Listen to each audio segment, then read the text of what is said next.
Subscribe to our YouTube channel and press the bell icon to get the latest updates.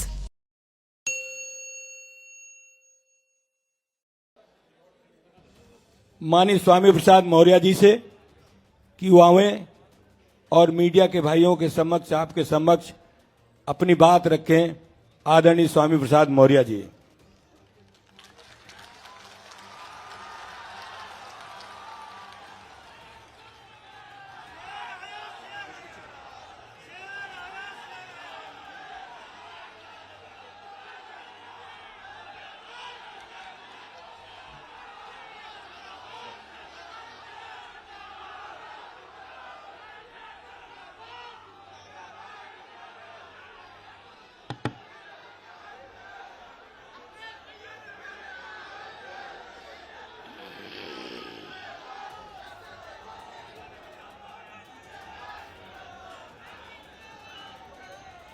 आज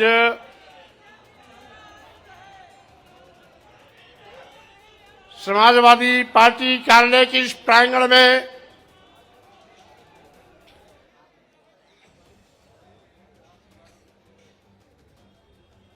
समाजवाद और अंबेडकरवाद के इस समागम अवसर पर समाजवादी पार्टी के राष्ट्रीय अध्यक्ष पूर्व मुख्यमंत्री और आज के बाद भावी मुख्यमंत्री की पारी शुरू करने वाले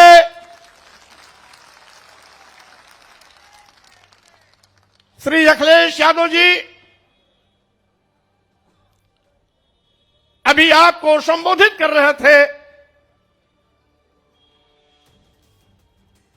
उत्तर प्रदेश सरकार में मंत्री पद से इस्तीफा देने वाले भाई डॉक्टर धर्म सिंह सैनी जी हमारे बीच उपस्थित हमारे परम सम्मानीय सहयोगी साथी, पूर्व में कई बार मंत्री रहे, वर्तमान में विधायक भाई भगवती प्रसाद सागर जी, पूर्व में मंत्री वर्तमान में विधायक भाई विनय शाक्य जी,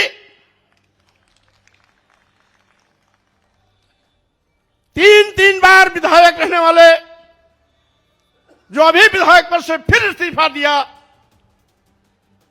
बहुत ही कर्मठ साथी भाई रोशनलाल वर्मा जी, अभी निषाद समाज से ताल्लुकात रखने वाले डॉक्टर मुकेश वर्मा जी जो विधायक पद से इस्तीफा देकर के आपके साथ खड़े हुए हैं, हमारे प्रजापति समाज से भाई ब्रजेश कुमार प्रजापति विधायक जो तिंदवारी से इस्तीफा देकर आपके बीच आज भारतीय जनता पार्टी को उखाड़ फेंकने का संकल्प लेकर के यहां मौजूद है। हमारे विधायक जो भी इस्तीफा दिए चौधरी अमर सिंह, शोहरतगढ़ सिद्धार्थनगर,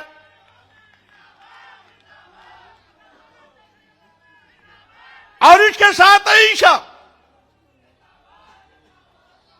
दर्जनों की तादाद में यहां पर उपस्थित हमारे परम सम्मानित पूर्व मंत्री, पूर्व दर्जा राज्य प्राप्त मंत्री, पूर्व में विधायक, पूर्व में सांसद, जिला सहकारी बैंक के चेयरमैन श्री मनोहर सिंह मौर्य सहित अभी पिछड़ा वर्ग आयोग में सदस्य बलराम मौर्य जी सहित सभी पूर्व में सरकार के विभिन्न आयोगों, निगमों, बोर्डों में पदाधिकारी रहे, ऐसे सभी महानुभाव साथीगण और कार्यक्रम की संचालन कर रहे समाजवादी पार्टी उत्तर प्रदेश के अध्यक्ष हमारे पुराने साथी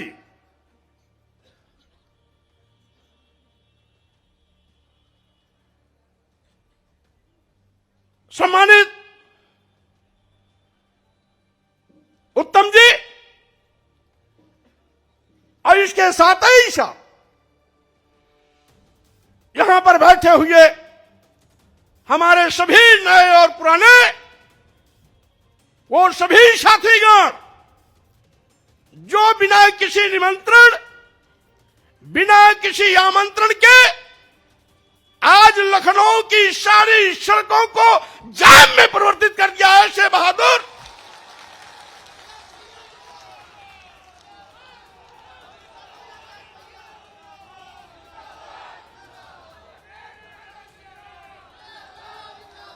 ऐसे बहादुर सभी सम्मानित भाइयों बहनों नौजवान साथियों मीडिया के हमारे सम्मानित साथियों भाइयों, जैसा कि आप जानते हैं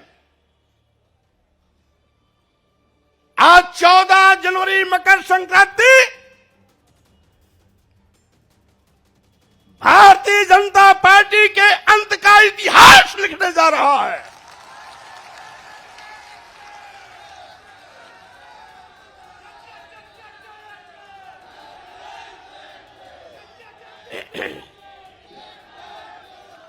आज भारतीय जनता पार्टी के वो बड़े बड़े नेता जो कुंभकर्णी सो रहे थे, जिनको कभी विधायकों सांसदों और मंत्रियों से बात करने का वक्त नहीं मिलता था, हम लोगों की इस्तीफा देने के बाद उनकी नींद हराम हो गई है, नींद ही नहीं आ रही है।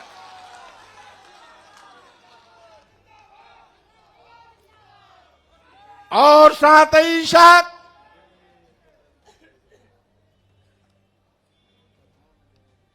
भारतीय जनता पार्टी के कुछ लोग कहते हैं कि 5 साल तक क्यों नहीं इस्तीफा दिया, और साथ ही साथ कुछ बददिमाग लोग ये भी कहते हैं कि बेटे की चक्कर में भाजपा छोड़ा। मैं ऐसे लोगों से कहना चाहता हूं, भारतीय जनता पार्टी के लोगों ने इस देश के गरीबों, मजलूमों, दलितों, पिछड़ों, अल्पसंख्यकों के आंख में धूल झोंककर सत्ता हथियाई थी। कौन नहीं जानता, ये भारतीय जनता पार्टी केशव प्रसाद मौर्य और स्वामी प्रसाद मौर्य का नाम उछालकर पिछड़ों के बलबूते पर सरकार बनाई थी। चर्चा किया था मुख्यमंत्री होंगे या तो केशव प्रसाद मौर्य या तो स्वामी प्रसाद मौर्य। पहले गाजीपुर से स्काई लैब उतारने की कोशिश की गई। स्काई लैब यहां आते आते बीच में ही ब्लास्ट हो गया। दूसरा स्काई लैब गोरखपुर से लाकर के मुख्यमंत्री की कुर्सी पर बैठा दिया और पिछड़े वर्गों की आंख में धूल झोंकने का काम किया।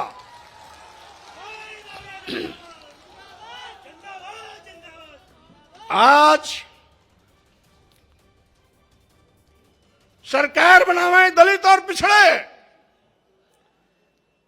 और मलाई खामे वो लोग अगड़े 5% लोग। मैं कहना चाहता हूं,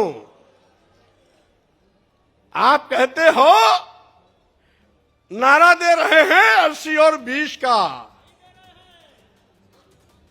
और मैं ये कहता हूं 80-20 नहीं, अब तो होगा 15 और 85 का।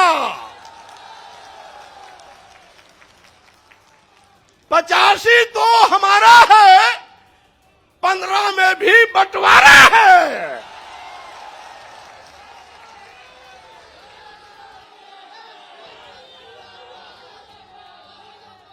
आप दुहाई देते हो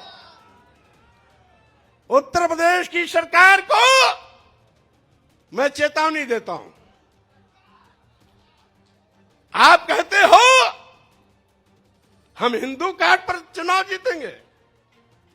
अगर आप बड़े हिंदू के हमदर्द हैं तो अनुसूचित जात, अनुसूचित जनजाति, पिछड़े वर्गों को भारतीय संविधान के अंतर्गत जो अधिकार देकर के आरक्षण की व्यवस्था दी गई, उसको अजगर की तरह निगलने का पाप क्यों किया आपने? अभी अभी 69,000 शिक्षकों की भर्ती हुई, 19,000 आरक्षित पदों पर सामान्य वर्ग को नियुक्ति पत्र दे दिया। योगी जी, क्या अनुसूचित जाति के लोग हिंदू नहीं है क्या?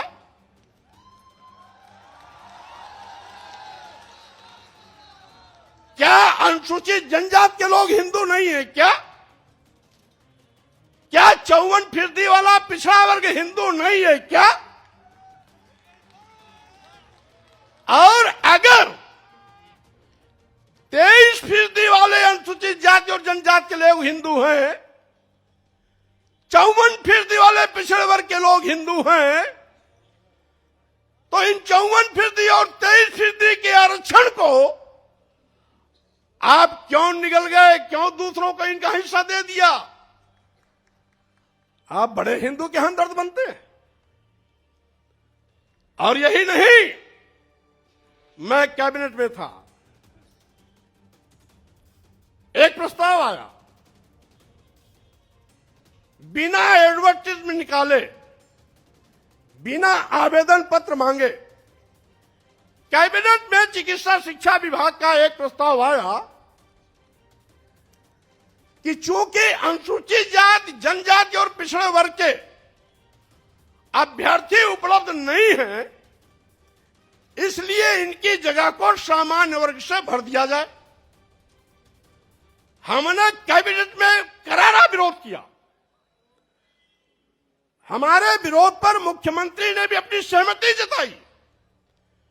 सहमति जताने के बाद भी उस नियुक्ति पर रोक नहीं लगाई। ये हमदर्दी है। और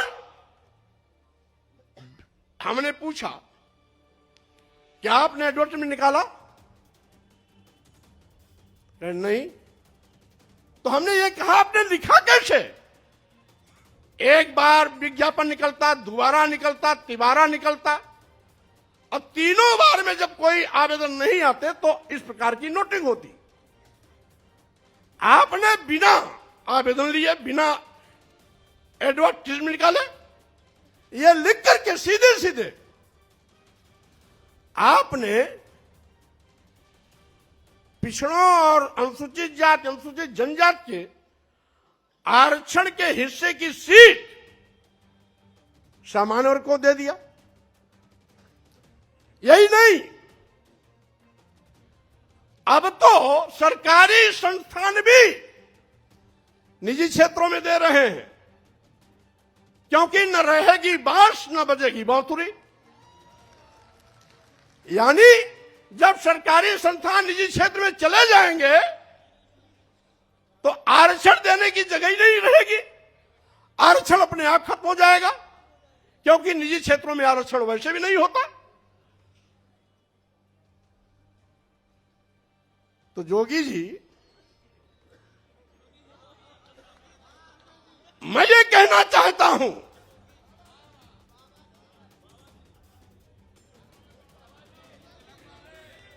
जोगी जी या बाबा जी कोई भी हो, मैं ये कहना चाहता हूं,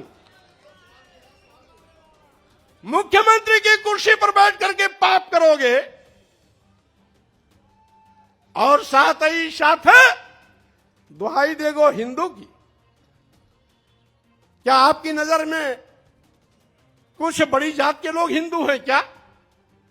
अनुसूचित जात के नहीं है, अनुसूचित जनजात के नहीं है, आदिवासी नहीं है, पिछड़े वर्ग के नहीं है, तो वही 10-5% अगर आपके हिंदू हैं तो आपका खटिया खड़ी बिस्तरा गोल होना तय है। क्योंकि बंटवारे की लाइन आपने खींच दिया है। अब तो अनुसूचित जात, जनजाति, आदिवासी, दलित, गरीब, पिछड़े, मजलूम सब एक साथ खड़े होंगे और 8-10% जो आपके साथ, जिसको आप हिंदू मानते हो बड़ी जाति, वो आपके साथ खड़ी होगी और उसमें भी हम बंटवारा करेंगे। क्योंकि उन बड़ी जातियों में भी कुछ समाजवादी चिंतन के हैं और कुछ अम्बेडकरवादी चिंतन के हैं। इसलिए साथियों, मैंने कहा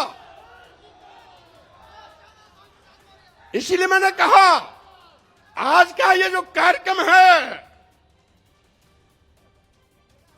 अभी तक तो ये समाजवादी विचारकों का जमावड़ा था। अब ये समाजवादी के साथ साथ, लोहियावादी के साथ साथ अम्बेडकरवादी विचारधारा का भी जमावड़ा का संगम हो गया। और इसीलिए हम ये भी कहना चाहते हैं, बगल में उत्तराखंड में 3 बार मुख्यमंत्री बदल सकते हैं।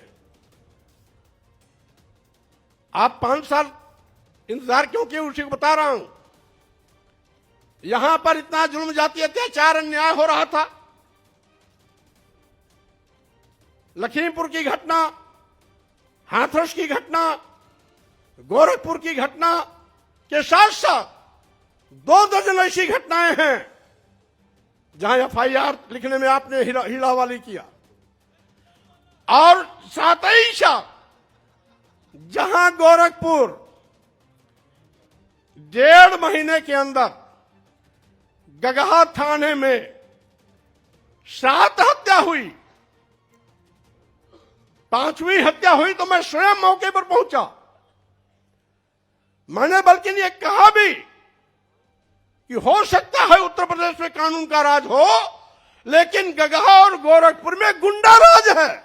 मंत्री रहते मैंने कहा था। यद्यपि कुछ टीवी वालों ने चलाया 1-2 बार, ऊपर से रोक दिया गया होगा, लेकिन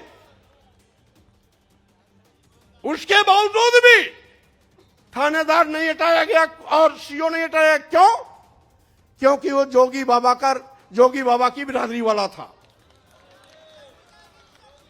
और मेरे लौटने के बाद जब 2 हत्या और हो गई, यानी 7 हत्या पूरा हो गया, तब जाकर के यशो हटाया गया और सीओ हटाया गया।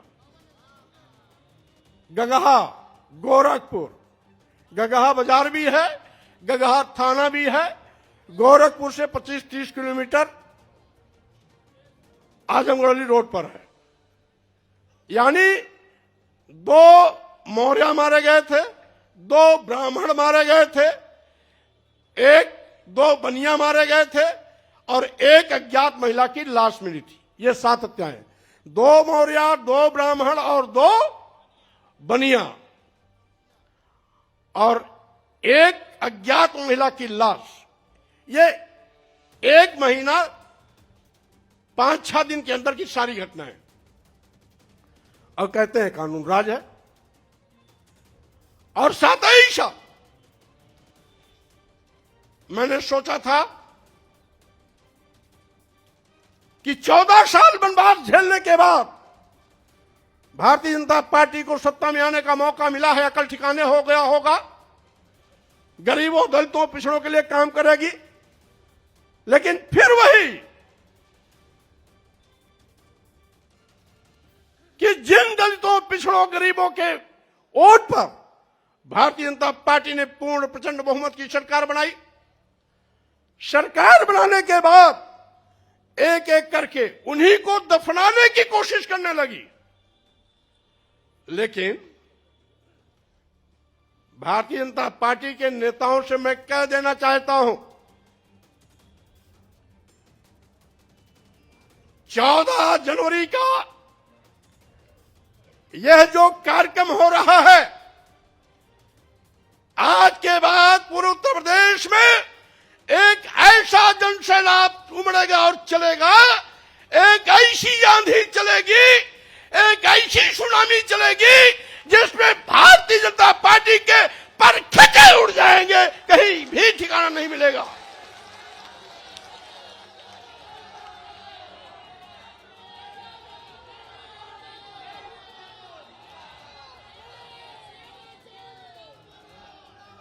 और साथ ही साथ मैं यह भी कहना चाहता हूं, स्वामी प्रसाद मौर्य ने पार्टी भले न बनाई हो, लेकिन किसी भी पार्टी से हैसियत कम नहीं रखते हैं। उनके पास जनाधार की कमी नहीं है। आज हमने समाजवादी पार्टी के राष्ट्रीय अध्यक्ष अखिलेश यादव जी से हाथ इसलिए मिलाया कि अखिलेश यादव जी नौजवान हैं, पढ़े लिखे हैं, नई ऊर्जा है। मैं प्रदेश के लाखों लाख करोड़ लोगों का हुजूम आपके नेतृत्व के साथ खड़ा कर भारतीय जनता पार्टी को नस्ताबूद करने का काम करूंगा। और साथ ही साथ मैं ये भी चुनौती देता हूं, जिसका मैं साथ छोड़ता हूं उसका कहीं अता पता नहीं रहता है। हमारी बहन जी इसका जिंदा मिसाल है। जब तक साथ था बार बार मुख्यमंत्री बनती थी, उनको घमंड हो गया था, एको अहम द्वितीयो नास्ति। बाबा साहब के मिशन से हट गई, मानवर कांशीराम को भूल गई, मानवर कांशीराम के सामाजिक परिवर्तन आंदोलन को डुबोने का काम करने लगी। मानवर कांशीराम जी के आंख मूंदते ही मानवर कांशीराम जी का नारा बदल दिया था। जो मानवर कांशीराम जी ने नारा दिया था, जिसकी जितनी संख्या भारी उसकी उतनी भागीदारी। बहन मायावती जी मानवर कांशीराम के इस नारे को बदलकर दूसरा नारा इजाद किया कि जिसकी जितनी तैयारी उसकी उतनी भागीदारी, का मतलब थैली वालों के पीछे खड़ी हो गई। मैंने विरोध किया, नहीं मानी, साथ छोड़ दिया। आज कहीं अता पता दिखाई नहीं पड़ता उनका।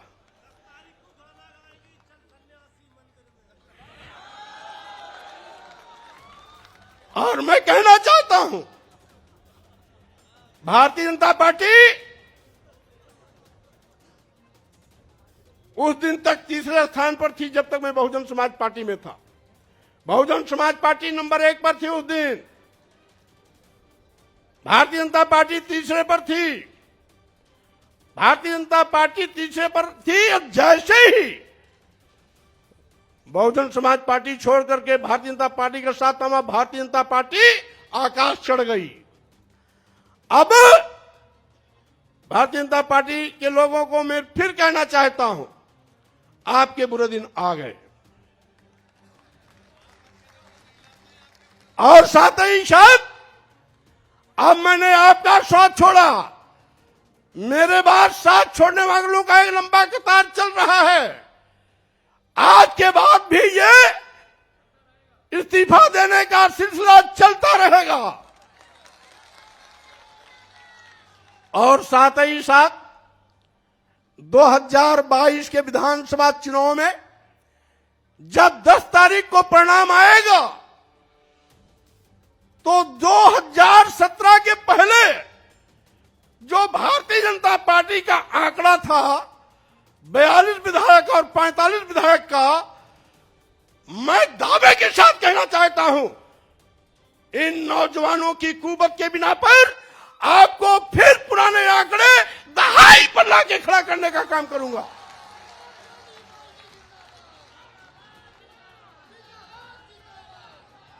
और साथ ही साथ ये सुनामी भाजपा को उखाड़ करके सीधे सीधे हिंद महासागर में ले जाकर के डुबोने का काम करेगी। आज इस अवसर पर मैं ये भी कहना चाहता हूं, जिसके पीछे लाखों का हजूम हो, आज कोरोना महामारी के चलते निर्वाचन आयोग का भी शिष्टाचार पालन करने का निर्देश दिया है और साथ ही साथ कोरोना प्रोटोकॉल को भी पालन करने का निर्देश दिया है। इसीलिए आज केवल प्रमुख लोगों को बुलाया गया, लेकिन आपका विक्रमादित्य मार्ग पूरा, कालिदास मार्ग पूरा, कालिदास विक्रमादित्य को जोड़ने वाला मार्ग पूरा, ला मार्टिनियर का पूरा मैदान इन कार्यकर्ताओं से भरा पड़ा हुआ है, पटा पड़ा हुआ है।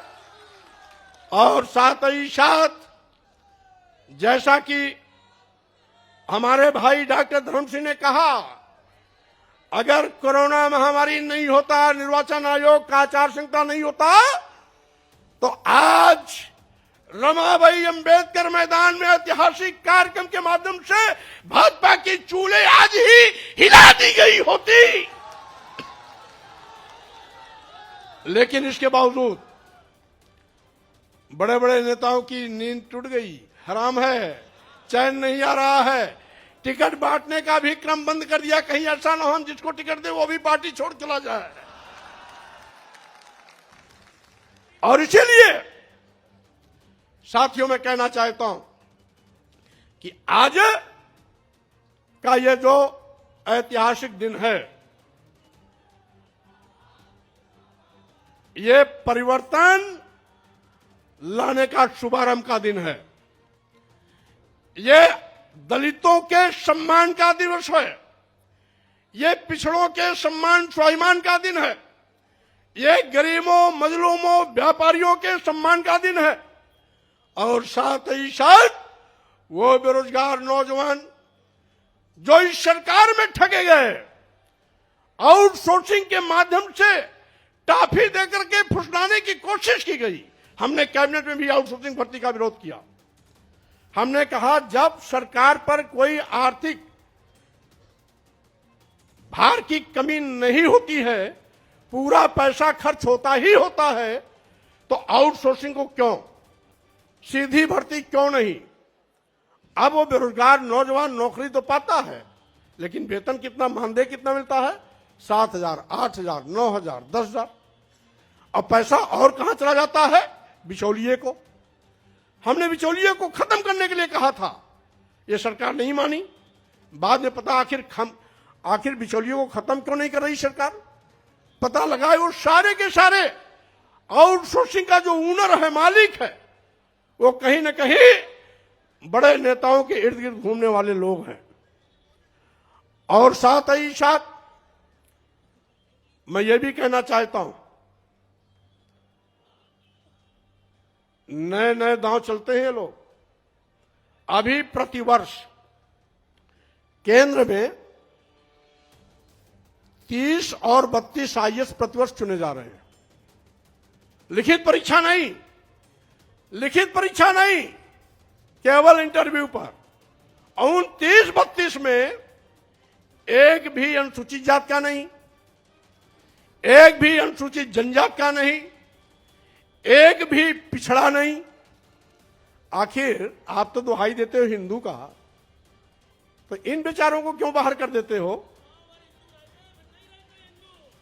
इसका मतलब है आज जो दलित और पिछड़ा है, आज भी आपके लिए अछूत है, आपके लिए भी शूद्र है, आपके लिए भी नीच है, आपके लिए भी अधम है, आपके लिए भी वो इंसान नहीं बल्कि जानवर से बदतर है। और यही कारण है कि आप लगातार इनको अपमानित कर रहे हो, इनको सम्मान नहीं देते हो, और हिंदू की दुहाई देकर चंद लोगों को मालपुआ, हलवा, आईएएस की कुर्सी सब समर्पित, और करोड़ों की आबादी में, यानी 85% आबादी वाला ये दलित, अनुसूचित जात, जनजात, पिछड़ा वर्ग, यह बेकार, और 8-10% लोग काबिल। इसलिए मैं इनके अंदर के चरित्र को उजागर करना चाहता हूं।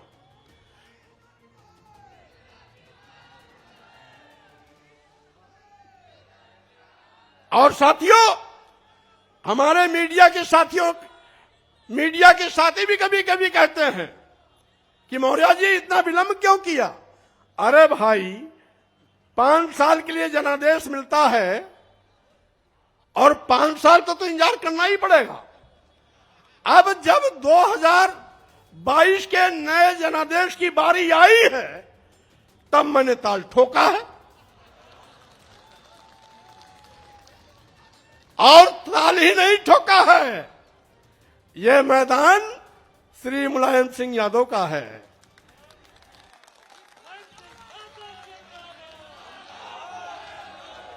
और हम लोगों का बीच में रास्ता भले अलग अलग हो गया हो। शुरुआती दौर में जब श्री मुलायम सिंह यादव जी लोकदल के प्रदेश अध्यक्ष थे, तो उनके साथ मैं भी प्रदेश का महामंत्री था। मैं उनका जो, हम अखिलेश जी से पूछेंगे, नेताजी का कौन सा दौर सबसे मशहूर था?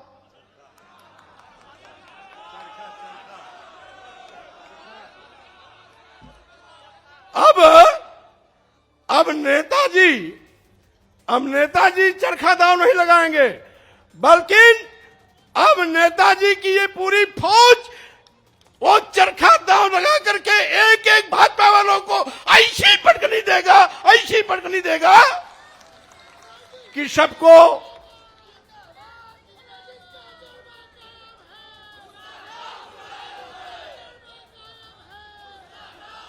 इस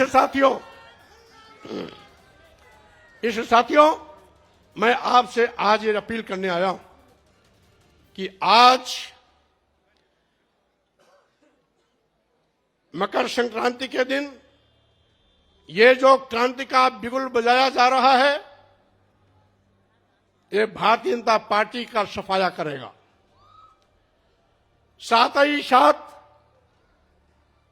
हम मीडिया के साथियों के माध्यम से भी कहना चाहते हैं, और वह बड़े बड़े जो अपने को कोई चाणक्य कहता है, अपने को कोई महारथी कहता है, उनको भी कहते हैं, आपके पास जितने दांव हो लगा लो, लेकिन मैं आपको पटकनी जरूर दूंगा, आपको मिट्टी में मिला के रहूंगा, भारतीय जनता पार्टी को खत्म करके रहूंगा, क्योंकि अब उत्तर प्रदेश को आपके शोषण से मुक्त कराने का वक्त आ गया है। इसलिए आज मैं श्री अखिलेश यादव जी को और आप सभी लोग जो प्रदेश के कोने कोने से आए हैं, मकर संक्रांति के अवसर पर शुभकामना, बधाई भी देता हूं। नए उल्लास, नए उत्साह, नए जोश के साथ अखिलेश यादव जी के नेतृत्व में नई सरकार बनाने का संकल्प लेकर के हमारे सभी नौजवान क्षेत्रों में जुड़ जाएं।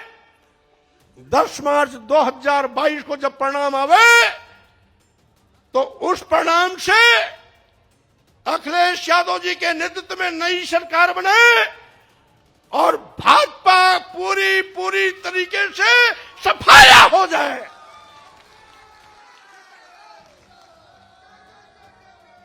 इन्हीं शब्दों के साथ इन्हीं शब्दों के साथ में मैं अपने छोटे लघु मध्यम व्यापारियों से भी कहना चाहता हूं, आप जिस भारतीय जनता पार्टी को अपना मान करके आंख मूंद करके झूम करके वोट देते थे, उसी भारतीय जनता पार्टी की गलत नीतियों के शिकार होकर आज पूरे प्रदेश का व्यापारी चौराहे पर खड़ा हो गया है, बेचारा हो गया है, लाचारी हालत में हो गया है। इसलिए व्यापारियों से भी हम इस संग्राम में जुड़ने के लिए अपील करते हैं। इन्हीं शब्दों के साथ हम आए हुए सभी नौजवानों, भाइयों, साथियों को बहुत धन्यवाद देते हैं और साथ ही साथ राष्ट्रीय अध्यक्ष श्री अखिलेश यादव जी के नेतृत्व में भाजपा सरकार को उखाड़ फेंकने का संकल्प लेकर इस अभियान को आगे भी गति देते रहेंगे। इन्हीं शब्दों के साथ आप सबको बहुत बहुत धन्यवाद, बहुत बहुत बधाई, बहुत बहुत शुभकामनाएं।